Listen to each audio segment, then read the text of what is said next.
comment ça va? Je suis très contente de vous retrouver aujourd'hui pour cette petite FAQ qui m'a été énormément demandée suite à mon apparition dans Les Traîtres Nouvelle Génération sur M6+. Vous avez posé énormément de questions et vous étiez presque déçus que je vous ai pas encore fait de retour sur mon expérience. Alors ceux qui suivent les vlogs ont sûrement déjà vu quelques retours que j'ai pu faire par-ci par-là, mais c'est vrai que j'ai pas du tout adressé l'émission alors que honnêtement il y a quand même pas mal de choses à dire. Je vous ai demandé il y a quelques semaines maintenant sur Instagram de me poser des questions par rapport à cette aventure des traîtres. Alors je suis désolée, cette vidéo va contenir quelques spoilers, mais bon j'estime que là comme l'émission est sortie il y a presque 2 mois maintenant, vous êtes censé avoir vu cette émission qui est disponible gratuitement sur M6+, je vous laisserai le lien dans la barre d'infos si jamais vous avez envie d'aller regarder ça. J'ai revêtu aujourd'hui mon habit de panthère zèbre, je ne sais pas, pour vous raconter un petit peu mon aventure dans les traîtres au travers d'une FAQ suite aux questions que vous avez été nombreux à poster sur Instagram. Avant d'aller plus loin dans cette vidéo, vu qu'on est début novembre, je voulais vous faire part d'une action qu'on a mis en place ce mois-ci, principalement avec ma boutique en ligne Liz & Clouds et YouCare. Il n'y a pas de sponsor ou quoi que ce soit, mais plutôt juste vous parler de cette bonne action qu'on a voulu mettre en place pour ce mois de novembre qui est généralement le mois du Black Friday, donc un mois où il y a toujours énormément de commandes qui sont passées sur internet. On s'est dit que ce serait le bon moment pour nous de mettre en place une opération avec l'association YouCare qui a pour objectif de planter 100 000 arbres là pour pouvoir reforester. Vous le savez, chaque année avec le Black Friday, il y a des millions de commandes qui sont passées en ligne pour ce jour en particulier et donc ça implique énormément aussi de pollution de manière générale. Et l'année dernière, YouCare a mis en place le Care Friday qui a réussi à collecter 37 000 € pour l'association pour reforester la France. Je ne sais pas si vous le savez, mais en 10 ans, il y a plus 600% d'incendies de forêt déclarés en France. 2430 espèces animales sont menacées de disparition et 187 se sont déjà éteintes. Il y a 66% des papillons de jour qui ont déjà disparu en 30 ans. Donc cette année, YouCare nous a proposé à Liz & Clouds de participer à un grand programme de reforestation et de protection de la biodiversité, parce qu'en juillet 2023, ils ont gagné un appel de projet de la région Île-de-France et ils ont obtenu un terrain de 21 000 m² pour créer une pépinière. L'objectif dans cette pépinière, c'est de planter plus de 100 000 arbres. Bref, je vous la fais courte, mais avec Liz & Clouds, on avait envie de participer à ce projet et on s'est dit que pendant tout le mois de novembre, on allait mettre en place une opération qui était que dès que vous passez une commande sur le site de Liz & Clouds, il y a un arbre qui est planté. C'est aussi simple que ça, il n'y a pas 36 000 choses à comprendre. Vous faites une commande sur Liz & Clouds au mois de novembre, on plante un arbre pour vous avec YouCare dans cette pépinière. C'est un projet qui nous tient à cœur, c'est un projet qui est en adéquation avec nos valeurs, qui est évidemment important, ça je pense que vous le savez maintenant. Les arbres font tout sur cette planète, ils nous protègent de la chaleur, ils nous permettent de respirer, ils sont le foyer de milliers d'espèces animales. Voilà, on avait envie de faire une bonne action et je profite de cette vidéo ici pour vous en parler parce que je pense que c'est important que le message soit entendu par le plus de personnes possible. N'hésitez pas à faire passer le message autour de vous et on vous fera un petit topo à la fin du mois de novembre pour vous dire combien d'arbres on a réussi à planter grâce à vous. Donc je vous laisserai le lien de YouCare pour le projet en barre d'infos ainsi que le lien de Liz & Clouds évidemment si vous souhaitez et vous faire plaisir et faire une bonne action par la même occasion. Bref, sujet clos, on va passer du coup aux traîtres. Hello Marie, quel a été ton ressenti au moment où Éric Antoine a posé sa main? Je vous l'ai dit ici, il y a du spoil mais désolé, donc pour celles et ceux qui ne le savent toujours pas, j'ai été choisie pour être traître dans cette émission aux côtés de Daniela et Sora. C'était une demande que j'avais faite parce que j'avais envie de jouer quelque chose de totalement différent que ce sur quoi on m'attendait de base et j'avais envie de me prouver que j'étais aussi capable de trahir plutôt que l'inverse, voilà. C'était la volonté de base, donc c'est ce que j'avais expliqué à Éric Antoine lors de l'entretien. C'est également ce que j'avais expliqué à la production quand j'ai passé les premiers entretiens casting parce qu'en fait avant d'aller dans l'émission il y a un premier entretien casting qui est passé avec la prod voilà, pour savoir si ils ont la sensation que on peut faire l'émission ou pas, si on a les reins assez solides, si ça nous plaît vraiment, si notre profil leur plaît aussi. Et moi j'ai toujours été hyper transparente sur le fait que j'avais envie d'être traître. Donc évidemment quand Éric Antoine m'a posé la main sur l'épaule, j'étais ravie, j'étais super contente parce que je me suis dit ok cool, j'ai vraiment eu le rôle que je voulais avoir dans cette émission et j'espère que j'en ferai bon usage, donc sur le coup j'étais vraiment hyper contente. Avais-tu des a priori avant de faire l'émission? Lesquels ont-elles été réfutés? Alors j'avais pas spécialement d'a priori avant de faire cette émission parce que j'ai déjà fait de la télé, donc en soi je savais plus ou moins à quoi m'attendre. Donc pas nécessairement d'a priori, j'avais hâte de savoir comment ça allait se passer surtout, j'avais aucune idée des conditions de tournage. On m'en avait un petit peu parlé en off, mais je me rendais pas vraiment compte. Donc j'y suis vraiment allée avec le cœur en me disant que c'était une émission que de base je regardais. J'aimais cette émission. Moi, j'adore jouer à ce genre de jeu-là, même avec mes potes et tout. Le loup-garou, c'est vraiment mon jeu préféré. J'adore ça, je joue tout le temps. Et donc j'y suis allée vraiment en plein kiff en me disant mais ça va être trop cool. J'y vais juste en jouant, pour jouer, vraiment. Donc j'avais pas du tout d'a priori avant d'aller sur le tournage. Comment a été l'équipe de production avec toi? Est-ce que tu te sentais à l'aise? Alors l'équipe de production sur cette émission elle est incroyable, tous les gens sont adorables, tout le monde prend soin de toi, t'es vraiment choyé du début à la fin, que ce soit du moment où tu arrives sur le tournage, mais même encore avant sur la prise en charge, on en parlera après, mais psychologique, émotionnelle, surtout en fait comment tu te rends sur place, comment c'est sur place, est-ce que tu as besoin de quoi que ce soit, même après quand tu dois te faire accompagner et tout le monde a été adorable et j'ai d'ailleurs une pensée hyper sincère pour toutes les personnes de la production qui ont été vraiment des sucres avec tout le monde. Franchement ça s'est hyper bien passé, tout le monde a été vraiment top et pour le coup je me suis vraiment sentie entourée. Non franchement c'était très bienveillant, une très grande et petite famille à la fois, c'était vraiment chouette et non j'ai vraiment aimé tous les gens de la prod qui ont été adorables. Est-ce que tu as décortiqué les saisons précédentes en prévision? PS tu as été incroyable. Alors j'ai pas décortiqué les saisons précédentes mais je les ai regardées à titre perso parce que j'aime l'émission. Après j'avoue que la dernière saison quand j'étais pendant mon voyage en Écosse où je savais déjà que j'allais faire les traîtres, j'ai re-regardé j'avoue la dernière saison mais plus d'un œil stratégique parce que du coup je voulais un petit peu voir quelles étaient les réflexions de chacun, quelles étaient les stratégies de chacun, qu'est-ce qui fonctionnait, qu'est-ce qui fonctionnait pas, mais pas forcément pour reproduire exactement la même chose parce que chaque psychologie d'ailleurs est différente. Une stratégie qui marche sur un groupe marchera pas forcément sur un autre groupe. Moi j'y suis plus allée au feeling en fait. Les candidats ont-ils un suivi psychologique à la suite de l'émission? Merci à toi Marie. Alors merci à toi pour ta question. Oui, alors les candidats ont tous un suivi psychologique que ce soit avant, pendant et après l'émission. On est d'ailleurs appelé par une psychologue avant l'émission. Une fois qu'on sait nos rôles, on a totalement la possibilité de faire un call avec la psychologue pour parler de comment on se sent, de est-ce que le rôle nous convient, comment on se sent dans l'aventure. Et d'ailleurs tous les soirs on avait le droit de l'appeler, on pouvait vraiment appeler la psy à n'importe quel moment de l'émission et ça j'ai trouvé que c'était hyper important et très bienveillant de la part de la production parce que on va rentrer dans les détails après mais il est vrai que ce jeu peut avoir un énorme impact psychologique et que si on n'a pas les armes émotionnelles pour faire face à un tournage comme ça ou à un jeu psychologique comme ça peut être dévastateur et excessivement compliqué. Moi je vous avoue que je n'ai pas parlé à la psychologue de l'émission, j'ai fait le call avant pour pour elle aussi pour qu'elle s'assure que j'étais en pleine connaissance de ce qui allait se passer et que voilà ça allait pas me détruire outre mesure. Mais par contre j'ai fait un travail supplémentaire avec ma psychologue puisque vous savez que je suis en thérapie depuis 5 ans donc j'ai fait un rendez-vous avec ma psychologue pour lui parler des traîtres, pour lui parler de l'émission, de comment je me sentais, comment ça allait se passer. J'ai parlé avec elle sur le tournage quand ça n'allait pas et ensuite on a eu des séances de débrief après parce que évidemment j'irai pas jusqu'à dire que quand on est traître c'est plus difficile mais ça l'est quand même un petit peu plus. Non pas seulement pour une émission comme Les Traîtres, mais je trouve que dès lors que l'on fait une émission dite de télé-réalité, il est important d'avoir un suivi psychologique parce qu'on ne sait pas quelles peuvent être les séquelles qu'on peut avoir après sur des altercations qu'on a pu avoir avec des gens, des interrogations qu'on a, des situations dans lesquelles on s'est retrouvé, une incapacité aussi à exprimer ses émotions, peut-être une peur, une gêne de pas savoir à qui le dire, comment le dire. Je trouve que c'est hyper important. Par exemple, j'aurais adoré avoir une aide psychologique sur Danse avec les stars à l'époque, mais c'était pas du tout quelque chose qui était encore vraiment pris en considération par les productions. Je ne sais pas si c'est le cas aujourd'hui dans Danse avec les stars, mais j'espère que ça l'est parce que pour moi c'est primordial dès lors qu'on expose ton image à la télévision que tu aies une aide psychologique derrière. On continue. As-tu souffert longtemps après ton bain d'eau glacée? Bel exploit, c'était impressionnant. Eh ben écoute franchement ça s'est bien passé, j'avais jamais fait ça de toute ma vie.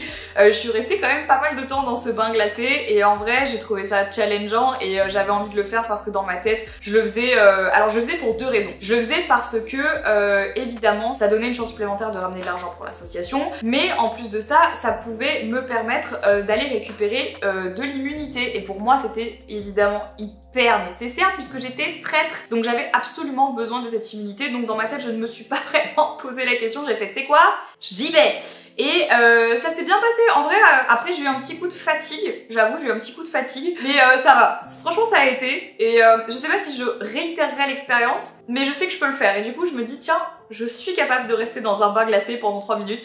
Le top, je sais faire. Je sais pas si je peux le mettre quelque part sur mon CV, mais je peux le faire. Est-ce que ce sont les traîtres qui décident de qui bannir ou la production derrière? Non, ce sont vraiment les traîtres. Il n'y a pas de choix de la production derrière, c'est vraiment les traîtres qui décident en leur âme et conscience qui ils vont bannir. Là pour le coup, la production n'intervient absolument pas dans nos choix et dans nos décisions. Là pour le coup, c'était vraiment Daniela, Sora et moi qui faisions le choix de choisir tout simplement qui on allait bannir quoi. Donc non, la prod n'a rien à voir là-dedans. Est-ce qu'il était possible pour les loyaux de surveiller qui sortait la nuit pour le conseil des traîtres? Alors non, c'est impossible. Il y a vraiment toute une ambiance dans les dessous de ce tournage qui est hyper pesante. D'ailleurs, on nous avait prévenu, enfin moi en tout cas, on me l'avait dit. On m'avait dit, tu vas voir, en fait l'émission elle est autant en on que en off. Donc autant à l'écran et ce que vous voyez que dans le reste de la vie. Donc quand on mange ensemble, quand on va se coucher, etc. En gros, le soir, quand on rentre tous ensemble parce que évidemment les loyaux ne doivent pas savoir qui sont les traîtres. Faut savoir que le conseil il a lieu le soir après que tout le monde soit rentré à l'hôtel. Évidemment ils vont pas en fait laisser les traîtres sur place en mode allez ben moi je fais ma séquence de traîtres. Non. Donc du coup ils nous font tous rentrer à l'hôtel et ensuite ils viennent nous chercher dans nos chambres et ils viennent nous exfiltrer. Ils nous exfiltrent des chambres cachées et tout, ils nous foutent dans un van et on retourne sur le lieu du tournage pour aller faire du coup le conseil des traîtres. Il y a des gens qui sont dans l'hôtel et qui vérifient que les loyaux ne sortent pas de leur chambre, évidemment, puisqu'en fait c'est vraiment un jeu à huis clos. Donc il y a des gens qui surveillent qu'il n'y ait pas de tricherie et qu'il n'y ait personne qui sorte des chambres et qui regardent qui sont les traîtres qui se font exfiltrer, évidemment. Et ça pour le coup la prod là-dessus, je sais pas comment ils font mais ils sont trop forts parce que vraiment ils font en sorte que ça n'arrive pas et ça n'arrive pas d'ailleurs parce que je peux vous dire que moi vraiment c'était millimétré le moment où on venait me chercher. On me disait genre laisse les clés sur la porte, laisse ta porte ouverte, je viens ouvrir, je viens te dire quand c'est bon, on passe par là, mets pas tes chaussures tout de suite parce que sinon tu vas faire du bruit et tout. Genre vraiment on te fait enlever des chaussures pour pas que quand tu descendes les gens entendent, tu dois faire le moins de bruit possible, tu dois pas parler, enfin vraiment il y a tout un rituel et tout. Ça fait un peu peur mais donc en fait ils font vraiment tout pour préserver l'anonymat des traîtres et évidemment pour faire honneur au jeu et pour qu'il n'y ait pas de triche. Donc non franchement les loyaux pouvaient pas savoir qui étaient les traîtres en off, enfin en tout cas à l'hôtel et tout était fait pour que ça ne se sache pas. En témoigne vraiment mes contorsions dans le van pour me cacher comme ça, pour pas qu'on me voit jusqu'à ce qu'on arrive au château de tournage.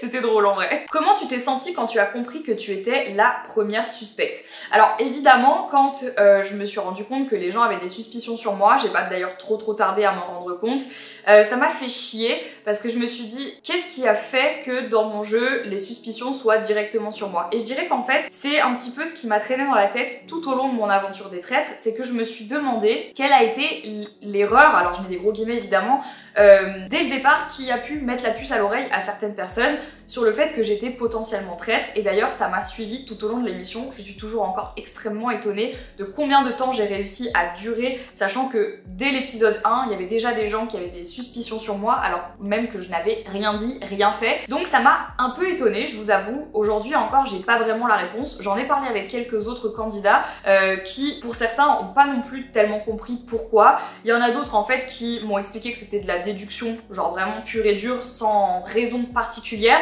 Et il y en a qui m'ont dit que c'était probablement selon eux parce que j'essayais en fait d'aller savoir tout ce qui se passait à droite et à gauche et que ça leur a semblé suspect.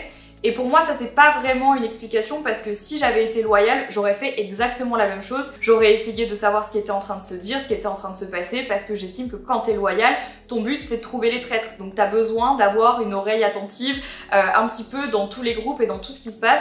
Donc pour moi ça j'ai pas trop compris parce que vraiment si j'avais été loyale j'aurais fait exactement la même chose et c'était ma stratégie d'ailleurs dans les traîtres, c'était de jouer en tant que traître la loyale que j'aurais joué si j'avais été loyale.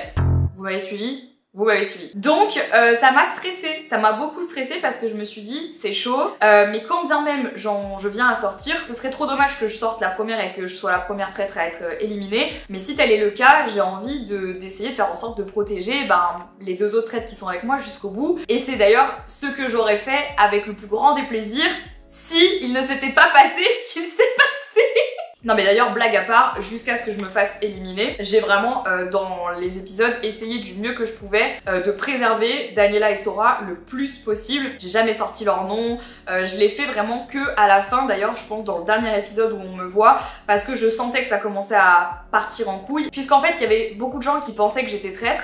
Je voulais pas du coup protéger plus que ça Daniela et Sora parce que je me suis dit si je les protège trop et si je les accuse pas du tout, les gens vont se dire qu'ils sont traîtres avec moi, et mon but c'est pas que les gens découvrent que Daniela et Sora sont traîtres si déjà moi ils ont découvert que j'étais traître, vous voyez. Donc vraiment j'ai essayé de balancer leur nom le plus loin possible dans l'aventure parce que je me suis dit putain il faut vraiment que je les sauve jusqu'au bout, il faut vraiment que je les amène le plus loin possible quoi. C'est que le dernier épisode où j'ai commencé à dire bah là j'ai même des doutes sur Sora, j'ai même des doutes sur Daniela, mais parce que j'avais pas le choix. À un moment donné sinon ça allait être un peu trop flag que j'accuse tout le monde sauf mes 2 compatriotes traîtres. Donc j'étais un petit peu obligée de le faire, mais sinon tout du long j'ai essayé de sauver leur cul du mieux que j'ai pu. Comment as-tu réellement vécu l'acharnement de Raph sur toi? En fait c'est un jeu. Moi faut vraiment savoir que quand je suis arrivée dans cette émission, j'ai pas cherché à midi à 14h, moi je suis venue pour jouer. C'est un jeu. Et ça vraiment je l'ai gardé en tête du début à la fin. Parce que si vous me suivez, vous savez que je suis un petit cœur d'artichaut et qu'il y a beaucoup de choses qui peuvent me peiner, il y a beaucoup de choses qui peuvent me faire du mal. Je suis quand même quelqu'un d'assez sensible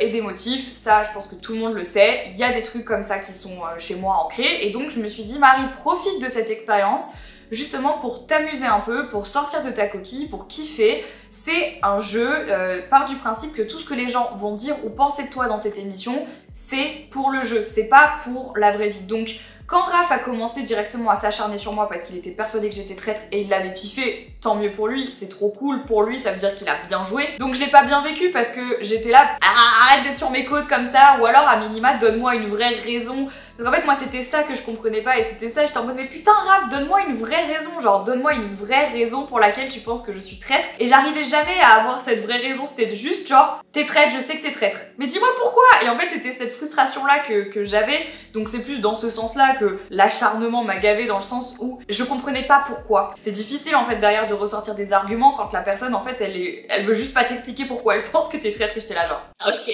Moi mon but c'était d'éliminer les loyaux, lui son but c'était de trouver les traîtres. Donc en soi, on a tous les deux joué notre rôle. Alors il y a eu beaucoup de questions autour de ça, ta plus belle rencontre, qui a été ton meilleur allié dans l'aventure. Alors, il est vrai que si vous avez regardé l'émission, j'ai pas besoin de tergiverser, vous l'avez vu, pour moi, ma plus belle rencontre de cette émission, c'est Briac. Donc Briac qui a fait Pékin Express à de multiples reprises. C'est rigolo parce que c'est un candidat que j'aimais beaucoup dans Pékin Express. Quand j'ai su qu'il serait là dans l'émission, je me suis dit trop chouette de rencontrer quelqu'un d'un horizon totalement différent que la sphère YouTube, parce que moi j'aime toujours apprendre en fait de l'expérience d'autres personnes, et ça me fait du bien de rencontrer des gens qui font pas toujours exactement le même métier que moi. Je trouve ça hyper enrichissant, et donc j'étais ravie de rencontrer Briac. Et il s'avère que ça a été au-delà de mes espérances, dans le sens où j'ai vraiment rencontré un ami. Je me suis vraiment fort attachée à Briac, on s'est revus, on se parle très souvent. Voilà, on s'entend très bien, c'est une très très belle rencontre amicale. On a plein d'atomes crochus, on a discuté de plein de choses, même en off, on a discuté de plein d'expériences, de voyages, d'aventures, de la vie. On a une vision de la vie qui est assez similaire sur plein de points, et c'est vraiment quelqu'un que je porte énormément dans mon cœur, et il le sait, et vraiment on se voit toujours, on se parle toujours. Pas plus loin que là, au mois d'octobre, si vous avez regardé les vlogtober, du coup vous avez dû voir ça. Je suis allée manger au resto avec lui à Paris, et c'était vraiment trop cool. On a passé tout l'après mon resto, et on va se voir le plus souvent possible. Malheureusement la distance géographique fait qu'on habite très loin l'un de l'autre, mais je pense que dès qu'on aura l'occasion de se voir, on le fera. Alors une question plus logistique, est-ce que lorsque vous êtes éliminé, vous restez au château ou vous rentrez directement? On rentre, on ne reste pas avec les autres. En fait on est mis à l'isolement, tout simplement. Une fois qu'on est éliminé, ils viennent taper à notre porte, ils nous demandent de faire nos affaires et de partir, et généralement le lendemain. Donc on dort une nuit ailleurs, pas avec les autres. et on repart ensuite le lendemain. Donc oui, on est vraiment expulsé du jeu, donc si on se fait éliminer, on n'est plus avec les autres et on n'a plus de contact avec eux et on repart directement. Est-ce que en off, l'ambiance est chill ou aussi pesante que le jeu? Alors je dirais 50-50. La difficulté du off et du on, c'est que quand t'es traître, tu dois toujours jouer la comédie.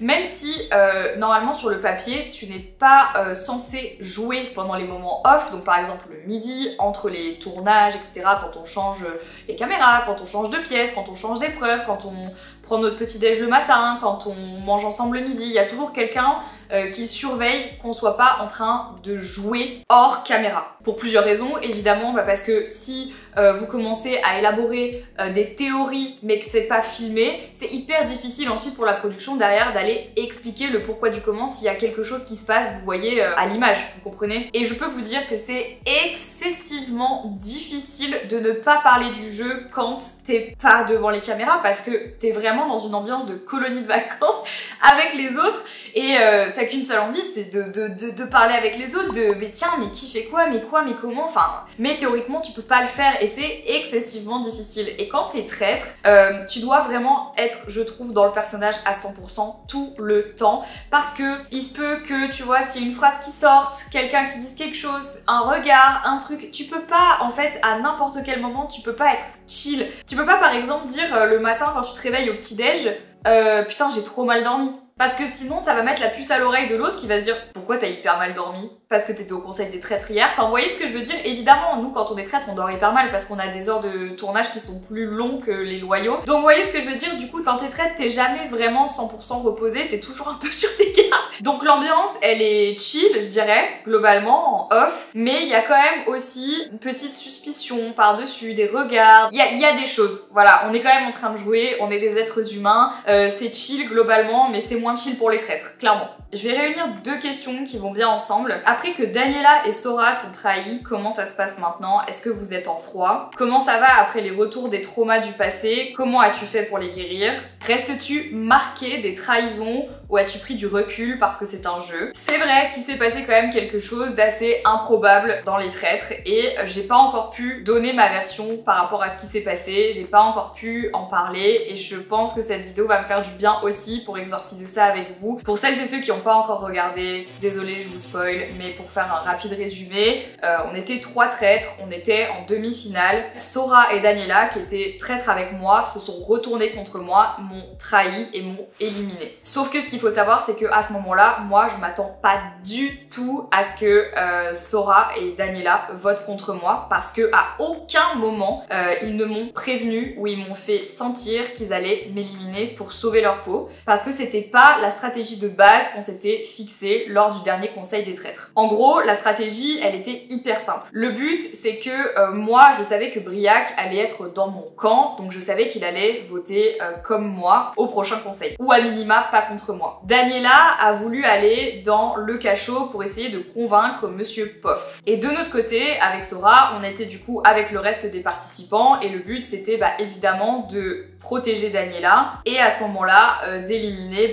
ceux qui restaient et qui avaient des soupçons principalement sur moi. Si on avait suivi la stratégie qu'on s'était fixée à la base pendant le conseil des traîtres, on aurait éliminé Darko ou Monsieur Poff et en fait ensuite on aurait fini tous les 3 en finale et il y aurait eu 3 traîtres en finale. Pour moi il y a eu une énorme incompréhension à ce moment-là et non seulement le goût de la trahison a été hyper amer parce que je me suis fait éliminer alors que je les ai protégés du début à la fin. Et au moment où j'ai commencé à sentir que ça n'allait pas le faire, c'est quand je regardais Sora et je regardais Daniela. Et tous les deux, je les voyais qui me regardaient pas. Ils fuyaient mon regard, etc., etc. Je me défendais au conseil des traîtres face à Darko, Monsieur Poff qui commençait pareil à être sur mes côtes. Et j'essayais de me défendre, Andy me défendait et je voyais que ni Sora ni Daniela étaient en train de me défendre et je me suis dit là il y a un problème. Quand ils ont mis mon nom sur l'ardoise et qu'ils ont voté contre moi, je savais qu'ils allaient perdre. Je savais qu'ils allaient perdre parce que ils ont dû à un moment donné parler ensemble et se dire on va éliminer Marie parce qu'il faut qu'on se sauve. Moi je pensais à ce moment-là que Daniela,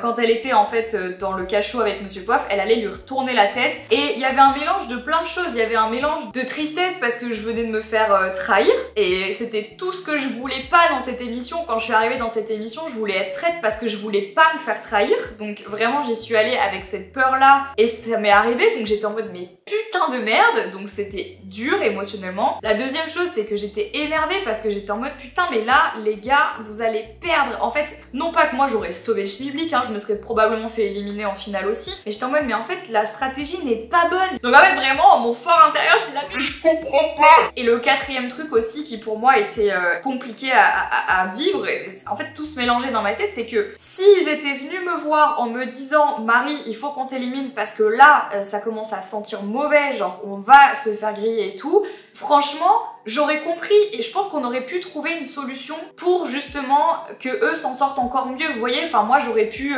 voter contre l'un des deux par exemple, pour justement essayer de brouiller les pistes, pour pas qu'on se doute que c'était l'un ou l'autre, parce qu'un traître ne voterait pas contre un traître, vous voyez. Donc en fait s'ils me l'avaient dit avant, j'aurais pu moi voter soit pour Sora soit pour Daniela au lieu de voter contre je crois que j'avais voté contre Darko, et là en fait peut-être que ça aurait semé un petit peu le doute pour la suite, mais ils me l'ont pas dit. Donc il y a eu un mélange de plein de choses et vraiment j'étais là, bon mais je comprends pas, vraiment j'étais dans l'incompréhension, ça m'a fait du mal. Pour répondre du coup aux autres questions sur comment est-ce que je l'ai vécu, comment tout ça, comment ça s'est passé, bah évidemment vous dire que ça m'a pas du tout touchée, c'est faux. Ça a été dur pour moi psychologiquement, j'ai beaucoup pleuré à la sortie de ce conseil. Au moment où je sors de cette table ronde, où j'entends en fait, parce que moi il y a plusieurs choses qui se passent à ce moment-là, hein. J'ose pas regarder Briac, déjà quand j'annonce que je suis traître, j'arrive pas à regarder Briac, parce que je me dis putain, je l'ai mené en bateau du début à la fin et j'avais mal au cœur de lui avoir menti, parce que comme je vous disais, j'ai vraiment développé une amitié avec lui, donc j'avais la haine de lui avoir menti. J'entendais en fait tout le monde hurler de joie d'avoir trouvé un traître et tout, et moi je pars à ce moment-là, sachant tout ce que je vous ai dit, dans l'incompréhension, dans la tristesse, dans vraiment le flou intersidéral, je sors, et en fait, je m'effondre. Vraiment, je sors de cet angle de caméra et je m'effondre en larmes et je me dis mais je suis arrivée en interview, j'étais encore en train de pleurer, j'arrivais pas à comprendre ce qui venait de se passer. Ça a été dur, j'ai appelé Henri, j'étais en larmes, j'ai appelé mes potes, j'étais en larmes, j'étais là putain, et tout le monde comprenait pas, ils étaient là mais comment c'est possible, mais quoi, parce que moi je tenais au courant tout le monde dans mes potes et avec Henri, enfin voilà, il était au courant de tout ce qui se passait, il me disait mais ils ont pas suivi le plan, je dis non, ils ont pas suivi le plan, j'ai pas compris, ils ont pas suivi la stratégie.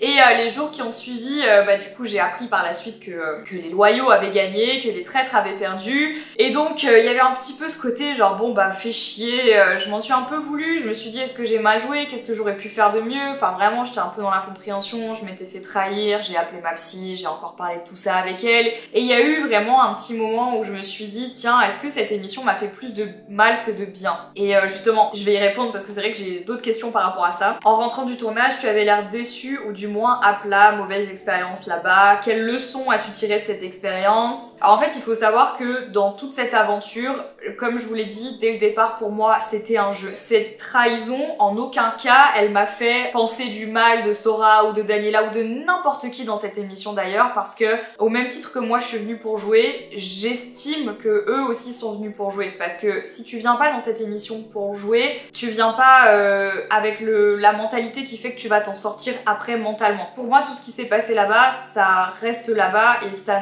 pour moi ça n'impacte pas ce que je pense des personnes avec qui j'étais, pas du tout. Quand je suis rentrée du tournage, c'est vrai que j'étais un peu abattue parce que même si tu le sais que c'est un jeu, moi j'étais la première à le dire, je m'étais préparée pour ça, je savais que c'était un jeu. Quand ça vient relever en toi des traumas que tu as eu, dont tu essayes de guérir depuis des années, c'est impossible d'être insensible à ce qui s'est produit. Parce que évidemment, ça vient chercher en toi des choses qui t'ont déjà fait du mal, ça vient les titiller, ça vient les réactiver, ça vient les réenflammer un petit peu. Donc il y a eu tout ce processus en fait où il y a eu un moment, une vague où en moi c'est ressorti cette peur de la trahison, ces mauvais souvenirs, ces traumas qui me sont arrivés, tout ça, c'est ressorti. Et je trouve que ça a été assez salvateur parce que c'est ressorti pour mieux reguérir derrière. Pour tout vous dire, et là je rentre dans un autre débat, mais je pense qu'on ne réussit jamais vraiment à guérir de ces traumas. Je pense qu'en fait quand on voit un psychologue,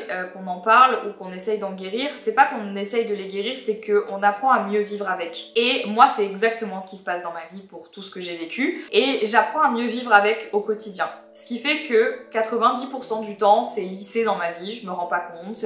Ils sont là, mais ils sont pas vraiment là. Et des fois, il y a 10% dans ma vie où il y a des événements qui viennent réactiver mes traumas, réactiver mes peurs. Et c'est comme ça. Et les traîtres, c'est venu réactiver justement cette peur et ce trauma de la trahison. Et j'ai eu l'occasion justement d'en parler énormément avec ma psy et de remettre un petit peu des mots sur tout ce que j'avais vécu et de pourquoi est-ce que ça avait été dur pour moi, qu'est-ce que c'était venu activer, pourquoi ça m'avait fait du mal et pourquoi ça m'avait fait autant pleurer, pourquoi est-ce que vraiment je l'avais mal vécu. Ce ne serait que rentrer dans trop de détails personnels de vous expliquer le pourquoi du comment, de toute façon un trauma reste personnel, mais pour vous rassurer, ça va, vraiment ça va, j'en ai tiré des leçons, je sais d'où ça vient, je sais pourquoi ça m'a fait du mal, et c'est ok, je suis totalement ok avec ça, et c'est un petit peu comme tout dans la vie, tu fais un pari, tu gagnes ou tu perds. Et là j'estime que dans cette émission, j'ai gagné et perdu, parce que je suis allée chercher des ressources en moi que je pensais pas que j'avais, pour être tout à fait honnête avec vous, et donc j'avais envie de m'y frotter. Voilà, j'avais envie de voir ce que c'était, et pour tout vous dire, j'ai adoré mon expérience. Même si je me suis fait trahir, même si ça a été douloureux, même si ça a été difficile, même si j'ai dû mentir, tout ce qui s'est passé, je regrette pas. J'ai adoré cette expérience parce que avant tout, j'y suis allée pour jouer. Là, je vous en parle avec le recul de plusieurs mois, évidemment. Si tu m'avais demandé comment j'ai vécu l'expérience une semaine après, je t'aurais dit c'était horrible. Mais là, vraiment, avec du recul, je me rends compte que j'ai quand même kiffé mon expérience, que ce soit pour les rencontres que j'ai fait sur place, que ce soit pour l'expérience en elle-même, le fait de vivre cette ambiance spooky des traîtres, être traître, être dans un château, faire des épreuves, créer des liens avec les gens. Enfin, moi, j'ai kiffé cette émission.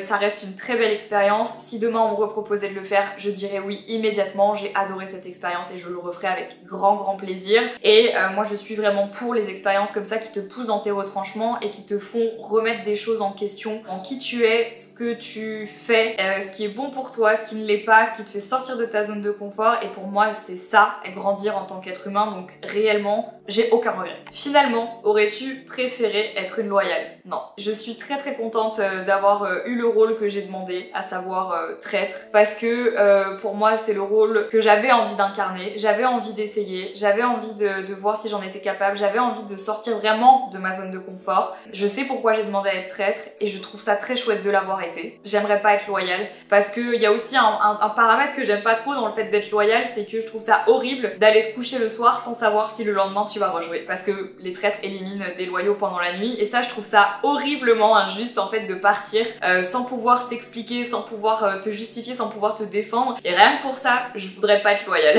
Et une question que j'ai trouvée vraiment hyper intéressante, as-tu eu peur du parti pris du montage fait par la télé? Oui, évidemment, comme j'ai déjà fait plusieurs émissions de télé, comme j'ai déjà fait plusieurs reportages, j'ai déjà été dans des trucs comme ça, je sais très bien qu'un montage peut être à ton avantage ou à ton désavantage, et que ça pour le coup, tu peux rien y faire, on peut inventer ce qu'on veut avec du montage, et ça c'est d'ailleurs la tristesse. C'est pour ça que je vous dis souvent de pas toujours croire ce que vous voyez quand vous regardez des émissions, ce genre de choses, des reportages. Tout peut être sujet à interprétation en fonction de comment c'est monté, des musiques que tu mets derrière, des choses qui sont sorties de leur contexte, etc. C'est la magie de l'audiovisuel, on va pas se mentir, mais il faut y faire attention. Évidemment, j'étais anxieuse à l'idée de comment allait être le montage, est-ce qu'on allait dépeindre de moi une personne absolument horrible qui trahit les gens sans aucune vergogne. Et en fait, pas du tout, le montage est très fidèle à ce qui s'est passé, et je remercie énormément la production d'avoir eu cette bienveillance justement de retranscrire l'expérience pour chacun d'entre nous comme elle s'est passée, et c'est rare de nos jours, et donc ça mérite vraiment d'être souligné, alors que sur certains autres reportages... Peux-tu nous raconter une anecdote qui n'a pas été filmée ou montrée?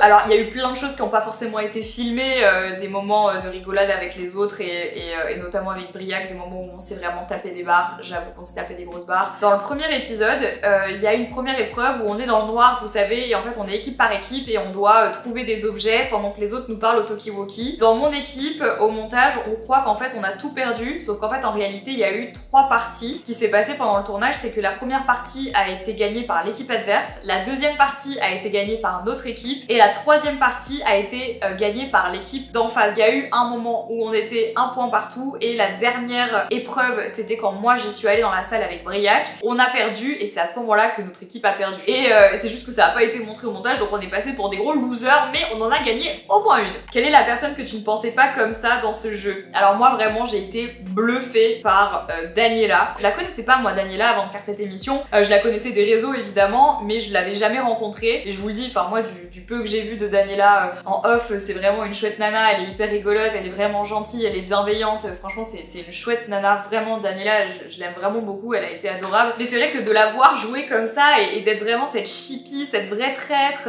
elle m'a fait rire parce que moi je pensais pas du tout qu'elle allait jouer comme ça. Et d'ailleurs là quand j'ai enlevé ma capuche et que j'ai vu Daniela, j'étais en mode jure-toi t'es traître, enfin c'était drôle parce que c'était aussi ce que moi je voulais être traître alors que les gens pensaient jamais que je pourrais l'être. Et c'est marrant parce que j'avais pas anticipé ça chez les autres non plus. Et elle a bien joué, franchement elle a bien joué et elle m'a fait beaucoup marrer. Et, bon, sauf à la fin où elle a voté pour moi, où j'ai pas compris, mais sinon elle a trop bien joué quand elle fait le baiser de la mort et tout, elle est trop forte. Voilà, je crois que j'ai fait le tour de toutes les questions qui m'ont été posées. Si je n'ai pas répondu à votre question, c'est tout simplement parce qu'il y a des questions auxquelles je n'ai pas le droit de répondre, évidemment pour ne pas non plus dévoiler toutes les coulisses du jeu, hein, vous vous en doutez, on va pas non plus tout dévoiler parce que bah ouais, ça reste une émission, ça reste un jeu, il faut pas non plus dévoiler tous les mystères. Et il se peut aussi que j'ai zappé des questions et si c'est le cas, je m'en excuse, n'hésitez pas à les poser dans les commentaires et si jamais je peux y répondre, je le ferai avec grand plaisir. Globalement, j'ai aimé mon expérience dans les traîtres, ne vous inquiétez pas pour moi, je vais bien, j'ai reçu énormément de DM, même de gens qui ne m'avaient jamais vu sur les réseaux et qui ont vu les traîtres pour la première fois, des gens qui disaient je te connaissais pas du tout avant les traîtres mais tu m'as beaucoup touché dans l'émission, sache que tu es une belle personne et tout, bref, merci d'avoir pris de mes nouvelles, je vais bien, je l'ai fait pour me challenger et je pense que ça m'a fait grandir dans mon rapport avec moi-même et dans mon développement personnel tout simplement. Je crois vraiment que c'était salvateur pour moi, même si sur le coup c'était un coup de sparadrap qui a été arraché un peu trop violemment, je pense très sincèrement que ça sera salvateur pour le reste de ma vie. J'attendais vraiment de pouvoir vous faire cette FAQ pour vous raconter un petit peu tout ce qui s'est passé pendant cette expérience. J'espère que cette vidéo vous a plu, j'espère avoir pu répondre à un maximum de vos questions. Si vous n'avez pas encore regardé les traîtres, je vous mettrai un lien en barre d'infos, il vous suffit de vous inscrire sur M6+, c'est gratuit, pas besoin de payer quoi que ce soit, tout est disponible directement, vous avez tous les épisodes, je vous laisserai ça en barre d'infos, ainsi que évidemment le lien qui va sur YouCare pour l'action dont je vous ai parlé en début de vidéo et le lien de Leaves and Clouds évidemment, une commande égale un arbre planté pendant tout le mois de novembre, donc profitez-en. Prenez soin de vous les amis, je vous embrasse très très fort, merci encore pour tous vos messages sur les traîtres, vous m'avez trop touché et on se dit du coup à la semaine prochaine, lundi prochain, dans un nouveau vlog. Ciao!